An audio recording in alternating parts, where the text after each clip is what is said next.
Syederalun, Dinas Pendidikan dan Kebudayaan atau Disdikbud PD akan melakukan pemugaran terhadap makam kuno di kawasan Menasah Gampong, Kecamatan Pidi, Kabupaten Pidi.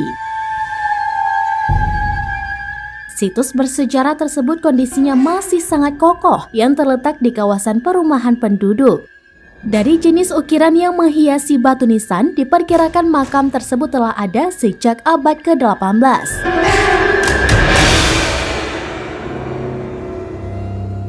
Makam kuno itu diperkirakan makam keluarga Raja Pakeh dalam Pidi. Warga sering menyebutkan makam kuno itu dengan nama Cerat Manyang. Selain itu, 4 batu nisan di pusaran keluarga Raja Pakeh dalam bertabur ukiran, sisanya hanya batu air.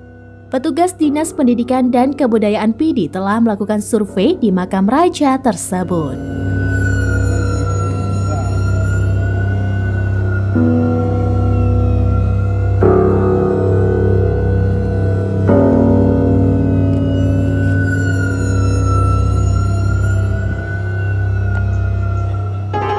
Dari Pidi, Muhammad Nazar, Seramides.com.